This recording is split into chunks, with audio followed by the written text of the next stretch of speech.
私が恋人になれるわけないじゃん。無理無理。無理じゃなかった？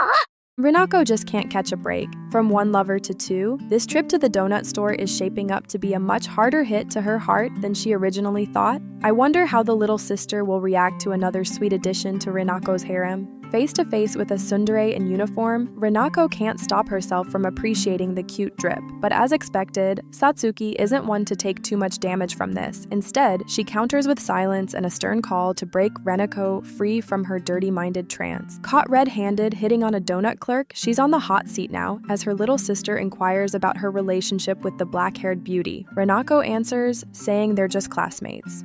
But Satsuki is not going to let things slide so easily as she introduces herself as Renako's girlfriend. Understandably, the little sister is shocked by the revelation of Renako's timing. Thankfully, she's able to stop herself before making too much of a scene. But once again, Satsuki is not going to let Renako off easy as she requests her to wait till her shift is over. I say request, but it's closer to a threat, really. Succumbing to the pressure, Renako tells her little sister to go home ahead of her. Sadly for Renako, it seems like the little sister has another talk waiting for her at home. She begs Satsuki with her puppy dog eyes to clear things up, but unfortunately, she isn't that kind-hearted. And just like that, Satsuki's shift passes by quickly. Now that her shift is done and she's back in her school uniform, the two start to walk home. But Renako doesn't really know why Satsuki asked for her to stay and what she can and cannot talk about. Immediately, she decides to ask about Satsuki's part-time donut job, and just as immediately, she steps on a clear landmine. With her hand to her forehead, Satsuki shows disappointment in the fact that Renako, of all people, caught her working.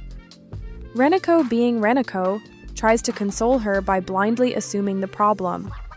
With a serious face, Satsuki asks if Renako can keep a secret. With a very serious face, Renako gives her a positive answer. Despite this, Satsuki is unable to trust her. The obvious truth is, Satsuki is a cynical person who doesn't trust people easily. Trying to console her once again, Renako blurts out that Satsuki totally isn't like that. But seeing as that's an obvious lie, Renako simply apologizes wholeheartedly.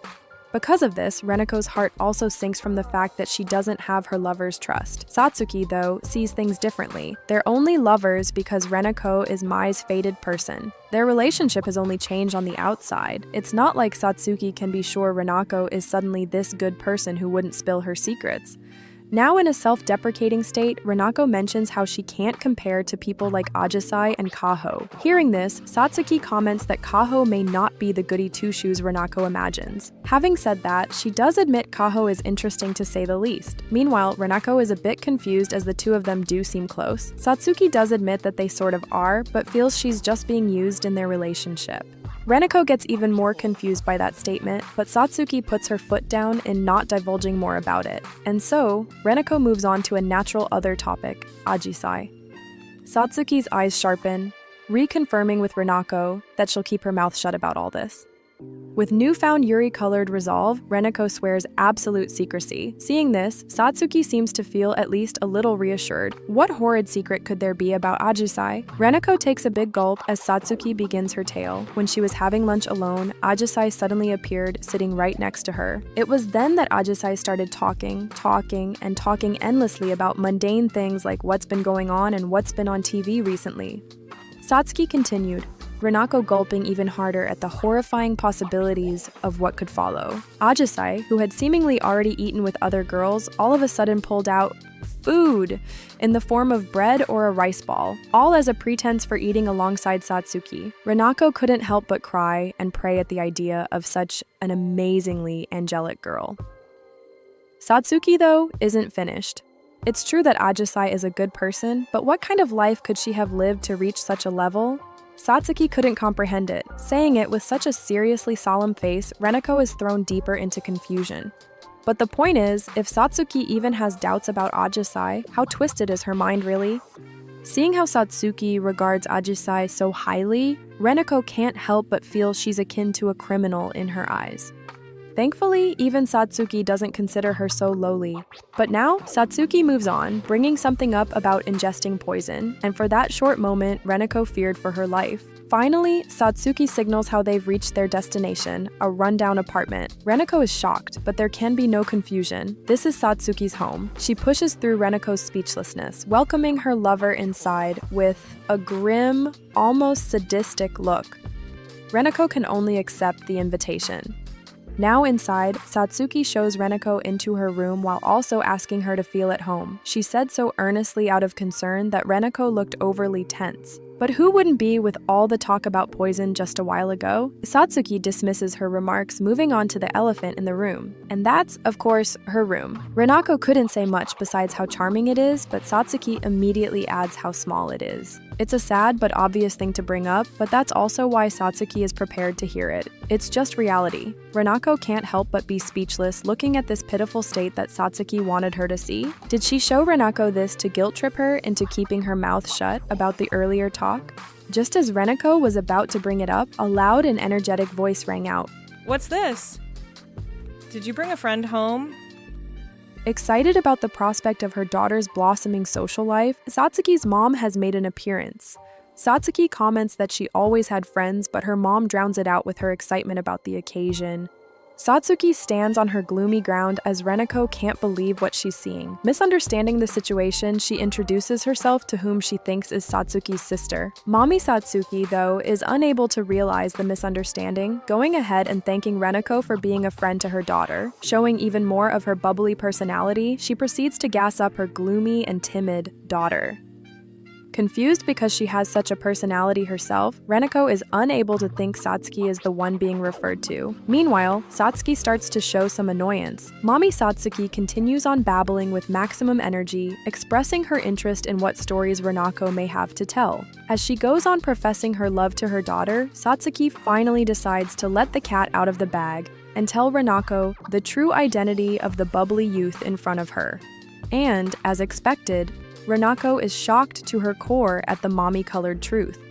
I mean, how can she believe this? Has Mommy Satsuki discovered the secret to defy aging? Speaking of, she jokingly teases Satsuki for ending the sister misunderstanding early. Showing her attraction to older women, Renako remarks with red cheeks on how cute Satsuki's mom is. In response to this, Satsuki compares her own mom to a stray dog. While the mother and daughter were bickering, Renako even plays with the idea that the mommy before her is just a Satsuki from an alternate universe.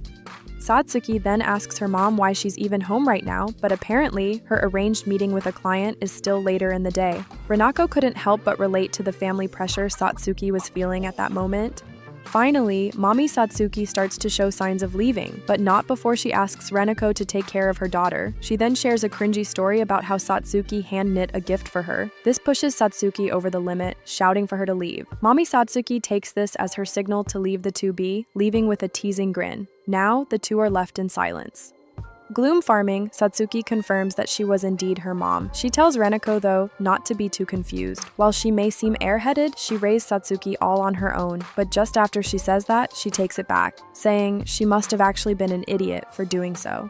Renako asks if that's why she has a part-time job. Instead of saying more, she simply shells up. Fact is, she did what she set out to do. The idiom about ingesting poison, this was it, showing everything she has is part of the responsibility of being lovers. It's not that Satsuki was hiding it, it was just information that was unpleasant to keep to herself. She didn't intend for Renako to see this much, though. She just meant to guilt-trip Renako as payback for seeing her at work. The horror of having Renako see her mom is something she's having trouble coming to terms with. Seeing her in such a pitiful state, Renako can't help but feel awkward. She reassures Satsuki that she won't tell anyone about this, but Satsuki isn't sold. By tomorrow, the entire school is sure to know how she hand-knit a pair of gloves as a gift for her mother. A horrifyingly praiseworthy act indeed. From now on, her classmates will be looking at her, thinking how she's actually a sweet Moma's girl deep inside. This is it, the gloomy and timid girl Mommy Satsuki spoke about. It's actually a familiar sight. All of a sudden, Renako calls out to her. She's conflicted, but she can't just sit idly by as Satsuki feels hurt that all her secrets are exposed. Renako decides to share her own truth. Before high school, I was depressingly gloomy. She said it. She finally told someone else besides Mai the secret she was holding on to. Is that so? Satsuki, though, is perfectly straight-faced. As it turns out, that truth was pretty easy to see. Renako can't believe it, and here she thought her high school debut went so well. Satsuki then points out all her introverted, gloomy habits, to which Renako gets embarrassed. What was Renako expecting from Satsuki? A word of surprise about how she wasn't actually an extrovert? Even Ajisai herself wouldn't be able to do such a thing. But I tried my best. Renako stands up suddenly, exploding about how she tried her best to change, about how the past still keeps trying to catch up to her. As she says all that, she also starts to run off in complete shame and sadness. Satsuki is only able to sit desperately as she does so. She runs and keeps on running until her breath runs out, going off into the darkness. Finally, she opens her eyes, having exhausted all her emotions. Now she's in the middle of nowhere, crying. 私が恋人になれるわけないじゃん。無理無理。無理じゃなかった。 Things are looking bleak for the gloomy girl. Renako is now in the middle of nowhere, with her phone dead and hope lost. She thinks about how she should have been nicer to Mai. Besides crying, she can only look to the beautiful moon for comfort now. She starts to say how she likes beautiful things like the moon and relates it to her own admiration for pretty girls and how life would be easier if she were content just watching from afar. Now she can only suffer from wanting to be like them. But oh, who's this? The black-haired superstar Satsuki Kodo. She actually went and found Renako. Huh? Why are you here, Satsuki-san? I knew you would be here. In truth, Satsuki just looked everywhere as she had no clue. She actually followed Renako to hand over her wallet. She can't use the train and go home without it. Because of this good deed, Renako starts to tear up. She profusely apologizes for having bothered Satsuki. Satsuki doesn't seem to mind all that much. Apparently, she's even used to it. Satsuki reaches out a hand to help Renako up. Being attracted to girls, Renako can't help but comment on the warmth of her hand. It's proof of how Satsuki worked hard to actually look for her. The two are now walking hand in hand. Satsuki starts to talk about how she'd help take care of her mom when she comes home drunk. Also, there are some other plump women who visit their home whom she takes care of as well, but that's not what's important. Satsuki then asks the question, Why do you want to be an extrovert? Renako responds that she wanted to be like them. Satsuki prods more about what exactly she's envious of. Renako goes on about how many friends they have and how much fun they seem to be having until eventually they get a lover. Renako sees all the fun she could be having if she had someone beside her, making her envious. But it isn't like the lone gamer life was sad. In fact, it was pretty fun. That's something she can do anytime, anywhere, so Renako wanted to try something different for once. Satsuki seemingly starts to understand her. With a majestic smile on her face, she thanks Renako for confiding in her. Renako gets flushed cheeks from the beauty of the sight, making Satsuki eventually break eye contact. But what's this? It's Satsuki's house. Renako is shocked as she thought they were heading to the station. Turns out Satsuki is worried because of the cold, so she's brought her over to use the bath and stay the night. Remembering how there's a little sister-sized lecture waiting for her at home, Renako decides to accept the suggestion. After having phoned home to let her family know about her sleeping around, Renako starts to plan out a troublesome morning of going home for her uniform. Satsuki, though, just tells her to make some excuse and go to school wearing Satsuki's spare PE uniform. It's an idea that would do well in breaking Mai's mind and advertising their relationship. Because of that, Renako isn't too sold on it, but the dark aura of Satsuki can't help but smile at the thought of it. But now, Renako should be taking a bath, and Satsuki has some unused underwear for her too. Not for free though. She isn't my-coded after all. And so, Renako gets in, stripping down to her bare form while also failing to turn on the bathroom lights. Satsuki brings over a towel for Renako, but also notices the lack of light. As it turns out, it won't turn on, and Renako, being an introvert, said nothing about it. Satsuki takes note of the situation and goes to prepare something. After a while of preparing, the bathroom door creaks open, catching the attention of Renako and revealing to all of us what Satsuki had in mind: her own naked body.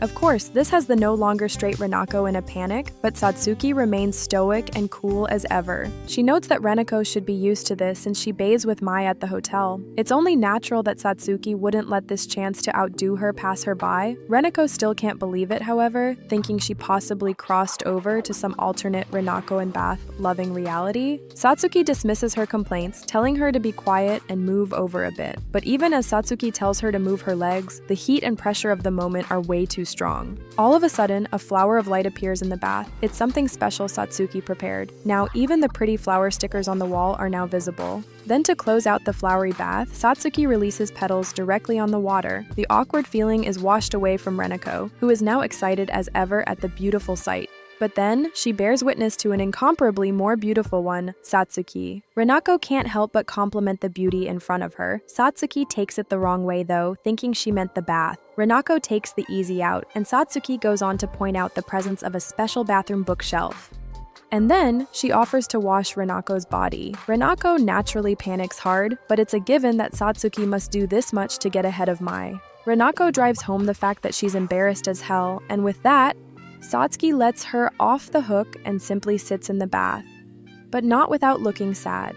But even with just that, Renako is turning red as a tomato at the leg-on-leg contact going on. Satsuki reaches for a body soap. It seems she hasn't totally let Renako free from the washing. Renako goes hard in refusing, but Satsuki just smiles as she tells her, Just admit it, you really like this sort of thing, right? Having your wife wash you like this doesn't make you feel good. Renako is close to erupting. The situation is getting out of hand. She ponders how Satsuki is staying calm throughout all this, her hand simply rubbing the bubbly soap on Renako's own. Renako squirms as she finally calls out to her. She slowly starts to talk to Satsuki, telling her about the indecent act she's doing, and the irrefutable fact that right now this is just far too arousing for Renako. For a moment, Satsuki doesn't fully comprehend what Renako just said. That is, until she saw the tomato face that Renako had on. Slowly, a blush forms in Satsuki's face as well. She can't believe Renako was imagining such things. Renako points out the obvious truth, but Satsuki defends herself by saying it was just casual washing. Yeah, just like how one would wash one's friend's back. But unfortunately, Renako can only see it one way, erotic. Consumed by redness, Satsuki didn't expect Renako to be such a degenerate, making sure to tell her she isn't like that. To add on to the case, Renako brings up the lewd book Satsuki lent her before. Satsuki, seemingly ignorant of the contents, questions why it's a big deal. It's then that she recalls there being some suggestive scenes, but Renako is quick to point out how it was full of them. It wasn't just any scenes either, they were quite passionate and detailed. But apparently, Satsuki is one of those people who considers those things important to the plot. And so, having had enough of such lewd discussions, Renako stands up to leave. She can't stay here any longer lest she lose her mind, yet even until the last moment, Satsuki adamantly defends her own actions. However, standing up in a panic in the bathroom is a recipe for disaster, and Renako finds herself quickly on the descent, and Satsuki could do nothing but watch. A huge splash follows. Renako expected it to hurt, but it ended up quite soft for a landing. Speaking of soft, probably praising the Yuri gods in her mind, Renako has her hands all up on Satsuki's bare chest. Nervous from the situation, she looks up to see the icy glare of the tsundere queen. Renako can only apologize as Satsuki quickly tells her to move. But given Renako is a devout girl lover, she makes sure to give her overwhelmingly positive review of the touchy experience. Expectedly, Satsuki's very face is covered by a menacing aura. But just as Renako begins to move away, she gets a better look at Satsuki, who lets out an astonishingly lewd moan as they separate, a critical hit to Renako's heart. Satsuki begs her to leave and Renako scrambles, panically announcing her intentions, their two hearts beating loud as the flowery bath arc reaches its end. Before that though, Satsuki makes sure to remind Renako of what's important, and that's of course rinsing away the soap. As the moon shines brightly in the sky and time skips forward, Renako finds herself lying down inside her futon, unable to get a wink of sleep. 私が恋人になれるわけないじゃん。無理無理。無理じゃなかった。 A new day is yet to arrive as Renako finds herself kept awake by the thought of beautiful girls. Instead of squirming around, she turns her gaze to check out the beauty sleeping right beside her. She's breathing gently with a calm look on her face. Renako is finding it hard to believe such a being is the same species as her, and just then, the supposedly sleeping Satsuki calls out to her to check if she's asleep. Renako responds appropriately, and Satsuki suddenly shares how the futon she's sleeping in is actually Mai's. This fact doesn't shock Renako though, as it explains the smell she's been noticing. Understandably, she decides to feign ignorance of that to her current lover. She proceeds to prod more, asking if Mai visits frequently. It turns out that Mai used to visit frequently back in elementary, but has since been busier. Renako chuckles, remembering how Mai had recently gone abroad. Cutting the story time short, Satsuki tells Renako they should go to sleep soon since they still have school, but while they've traded goodnights, Renako is unlikely to sleep anytime soon, given the beauty right next to her and the strong scent of Mai enveloping her. Satsuki, though, also seems to be struggling as she rolls around in bed. The two sharing a similar circumstance has Renako a bit happy, even making her think about wanting to get closer to Satsuki. Before she can fall completely asleep, however, the call of nature gets her up and running once again. Returning to her futon, Renako notices Satsuki is awake and apologizes to her for waking her up. Satsuki just says she forgot to take a couple's photo. She won't really post it or anything. It'll just be important proof when the time comes. Renako doubts such a time will ever come, and Satsuki proposes a more risque photo. She suggests a kiss photo to the now sleepy Renako, asking her to turn her cheek this way as well. Realizing she won't get any sleep until Satsuki is content, she decides to play along. She only asks her not to spread the photo around after, to which Satsuki agrees. Satsuki even compares this future photo to a concealed weapon. She won't just start shooting it. Renako stares at the now kiss-ready Satsuki and then makes her move. A kiss right on the lips.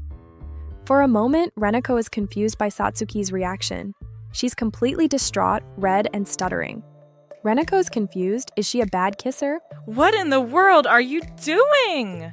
Renako forms a visible question mark on her head. As it turns out, the normal thing to do when asked for a kiss in society is to turn your cheek and receive one, not to kiss the gosh darn lips. The reality finally hits Renako. What has she done? She just kissed Satsuki. What's more, it was Satsuki's first. The reality of sin washes over her. The innocent Renako is no more.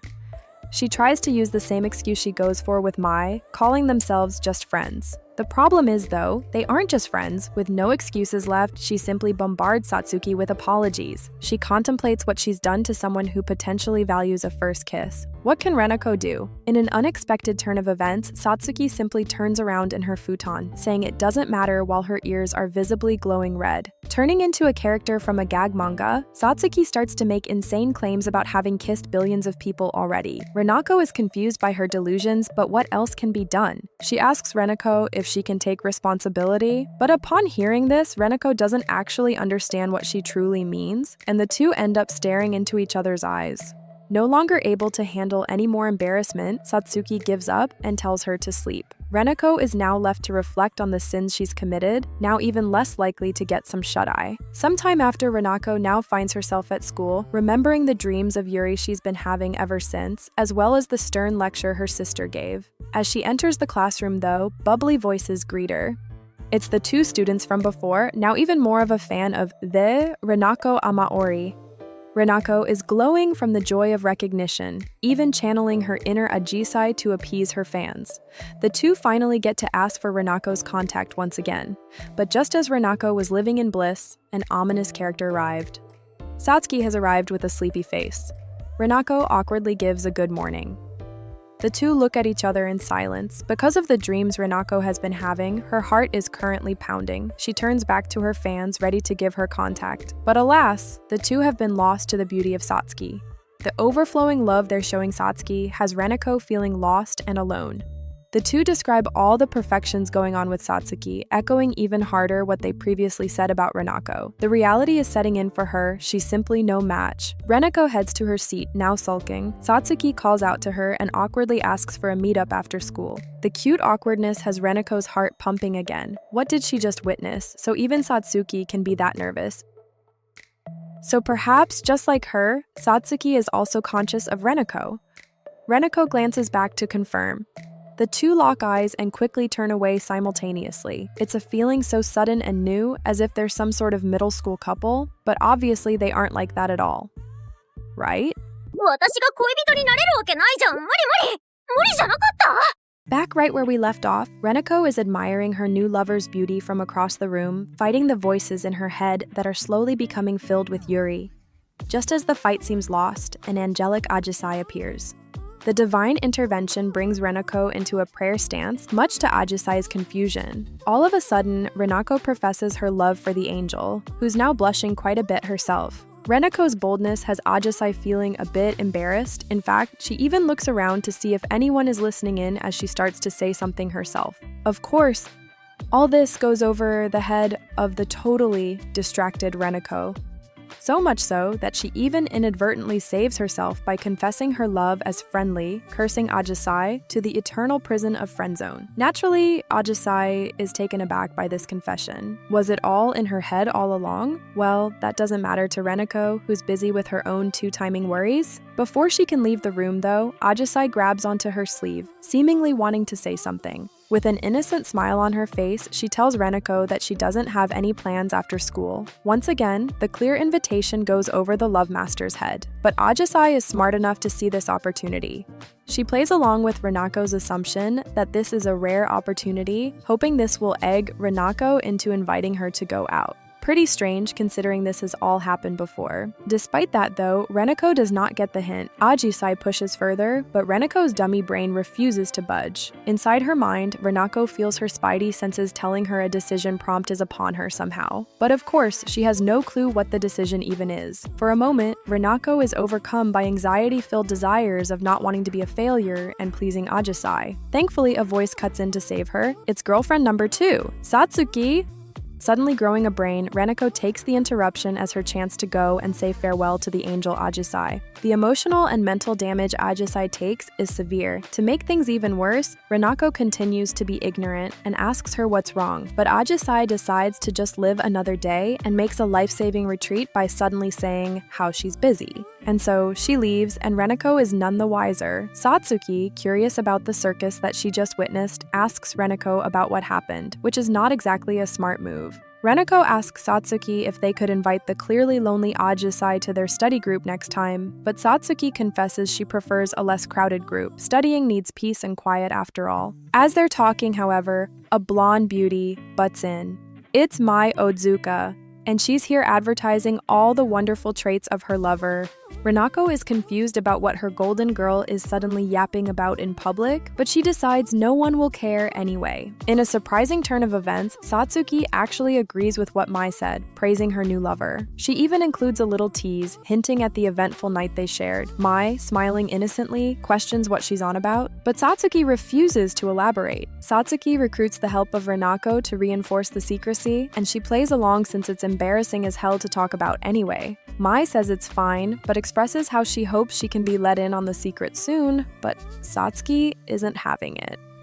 Grabbing onto the arm of her new lover, she smiles as she makes it clear to Mai that they now share something secret and special. The tension is too much for Renako, while Mai simply soldiers on, smiling. She decides to give up letting Satsuki enjoy her victory for now. The two make their exit with Mai waving them goodbye. Satsuki is happy, while Renako is worried about her original girlfriend. Satsuki then says she'd be more than happy to let Mai in on what they've done, which obviously gets a hell no from Renako. Now at the library, Renako is wondering if it's even possible for Satsuki and Mai to make up. Because of this distraction on her mind, Satsuki senses how Renako is likely slacking in her studies. She proceeds to give her a lecture about the importance of academic success, to which Renako is impressed that she cares that much about her to this extent. Just as Renako expresses this, the two inadvertently touch fingers, leaving them two mightily embarrassed. Satsuki takes this chance to make something clear to the Yuri-minded girl. While it is true that they've shared an intimate kiss, Satsuki's heart is still not swayed and Renako can't hope to get it, though this statement isn't very convincing considering how red and embarrassed the speaker is.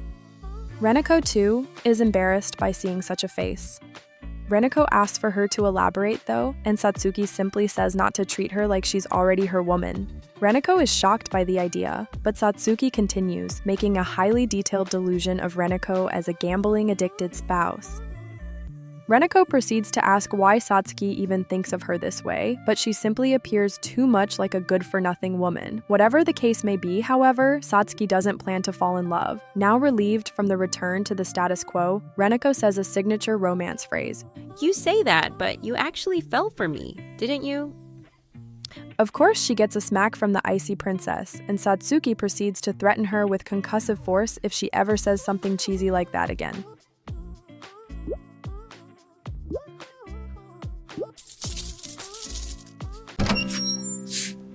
Hey, move over a sec, お姉ちゃん. Sure. Okay, see ya. You damn speedy hare. Enjoy this moment while you can, before the tortoise catches up to you. 私が恋人になれるわけないじゃん。無理無理。無理じゃなかった。Did that leave you hanging? Check out our other works here, and don't forget to leave a like and subscribe.